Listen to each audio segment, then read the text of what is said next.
warahmatullahi wabarakatuh. Saya Nurmalia Rustan ingin membahas studi kasus tentang perusahaan gas negara dengan bidang usaha distribusi dan transmisi gas bumi, sektor energi, subsektor minyak, gas dan batubara, industri minyak dan gas, subindustri penyimpanan dan distribusi minyak dan gas, Biro Administrasi Efek PT Dadinto Entricom.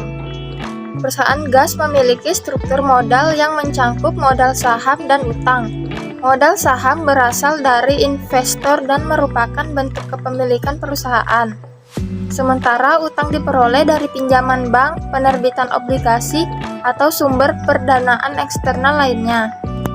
Kedua, pembiayaan eksternal. Perusahaan gas mungkin mengandalkan pembiayaan eksternal untuk mendapatkan dana tambahan yang diperlukan untuk berbagai keperluan, seperti investasi dalam infrastruktur pipa gas, pengembangan proyek, atau akuisisi aset baru. Pembiayaan eksternal dapat memberikan fleksibilitas dalam pengelolaan modal perusahaan. Yang ketiga, pembiayaan internal.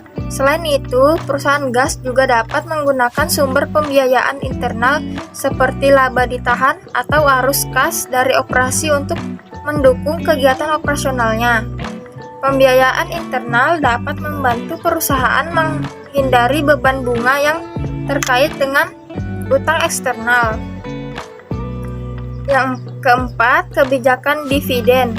Kebijakan dividen perusahaan gas juga dapat mempengaruhi sumber pembiayaan perusahaan jika perusahaan gas memutuskan untuk membayar dividen yang besar.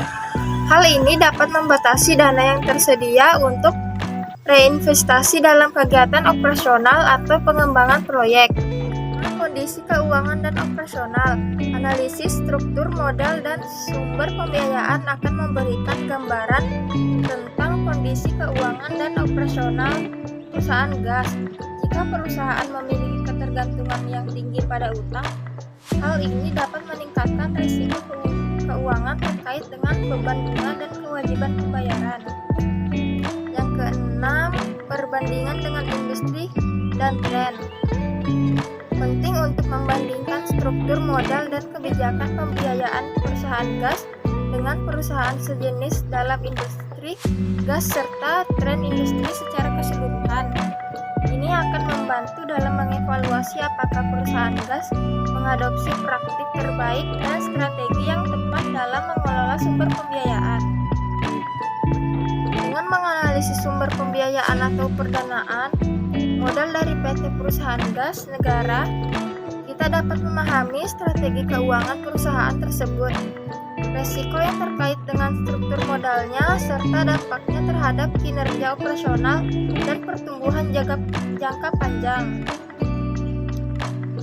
Analisis dan argumen. Dalam menganalisis kebijakan atau proporsi pembiayaan modal dari PT Perusahaan Gas, kita dapat merujuk pada beberapa teori dan hasil penelitian terkait untuk memberikan argumentasi yang lebih mendalam. Pertama, ada teori struktur modal. Teori ini mengajukan bahwa keputusan pembiayaan modal perusahaan dapat mempengaruhi nilai perusahaan. Salah satu konsep utama dalam teori ini adalah trade-off antara utang dan modal sendiri.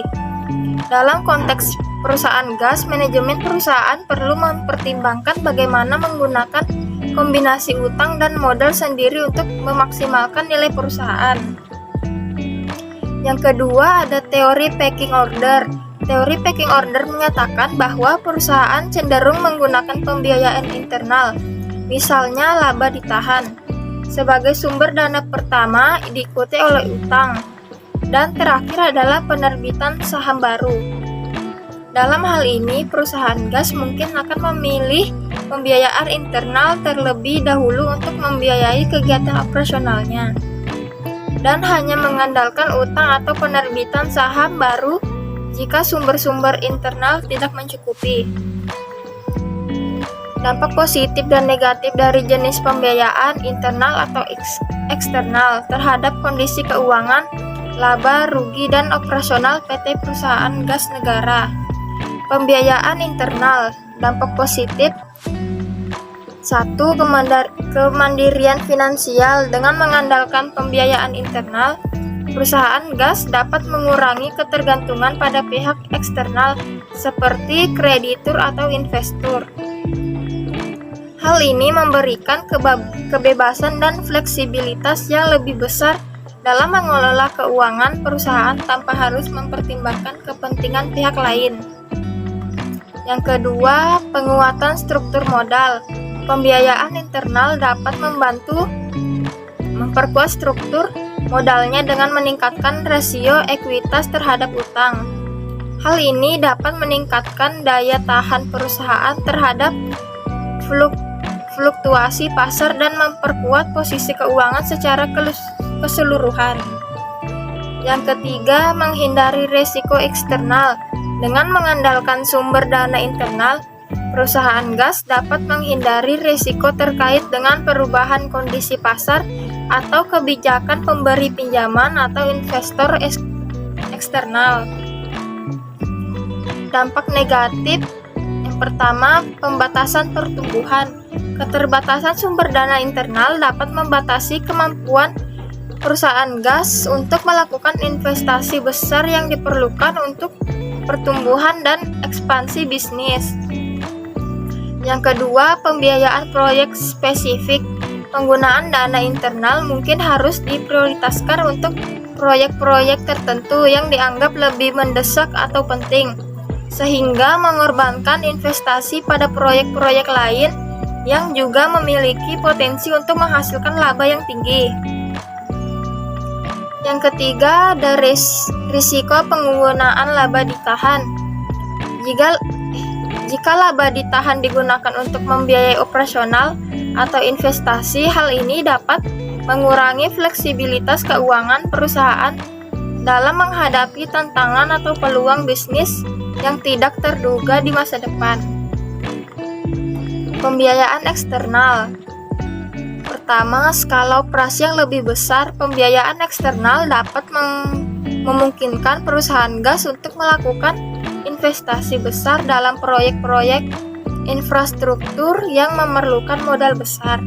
Dengan demikian, perusahaan dapat meningkatkan skala operasinya dan memperluas layanan gasnya ke wilayah yang lebih luas. Yang kedua, ada keunggulan kompetitif. Dengan dana tambahan dari pembiayaan eksternal, perusahaan gas dapat memperoleh keunggulan kompetitif dengan meningkatkan efisiensi operasional, mengembangkan teknologi baru, atau menawarkan harga yang lebih kompetitif kepada pelanggan.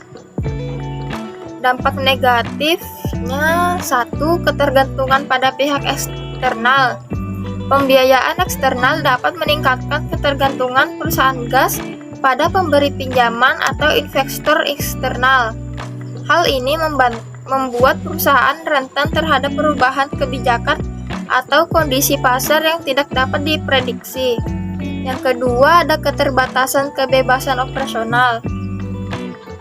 Perusahaan gas mungkin harus mematuhi sejumlah persyaratan atau pembatasan yang diperlakukan oleh pemberi pinjaman atau investor eksternal, seperti pembatasan terhadap dividen, pembatasan investasi, atau peningkatan pengawasan.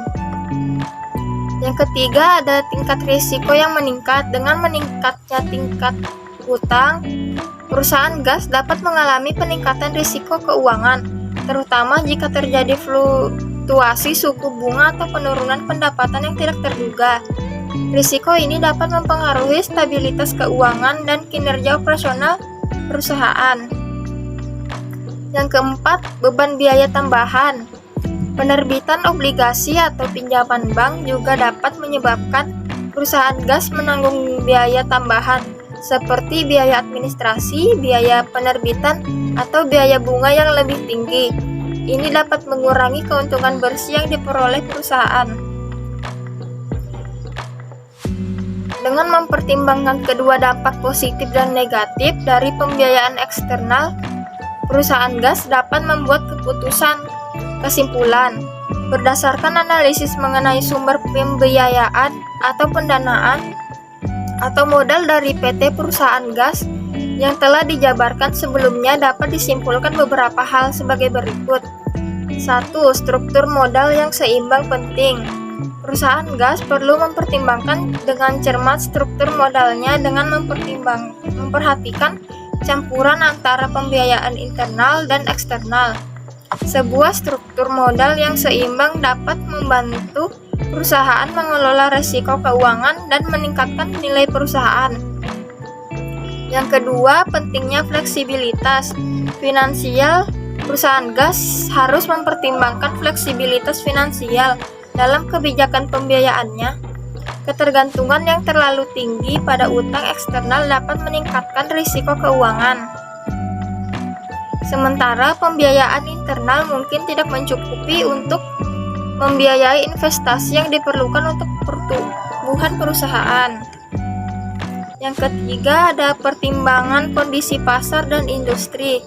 Analisis struktur modal dan pembiayaan perlu memperhitungkan kondisi pasar dan industri gas. Perusahaan gas negara harus memahami tren industri dan membandingkan praktik keuangan dengan perusahaan sejenis dalam industri untuk memastikan kebijakan yang sesuai. Yang keempat, ada fokus pada pertumbuhan berkelanjutan. Pemilihan sumber pembiayaan harus didasarkan pada strategi pertumbuhan jangka panjang perusahaan. Investasi yang dibiayai harus mendukung pertumbuhan bisnis yang berkelanjutan dan memberikan nilai tambah bagi pemegang saham. Yang kelima, transparansi dan komunikasi yang baik. Perusahaan gas perlu menjaga transparansi dalam kebijakan pembiayaan dan berkomunikasi dengan baik kepada pemangku kepentingan.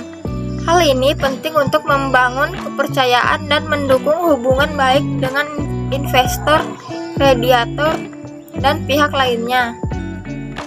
Dengan memperhatikan faktor-faktor ini, perusahaan gas dapat mengembangkan kebijakan pembiayaan yang tepat untuk mendukung pertumbuhan dan keberkelanjutan bisnisnya.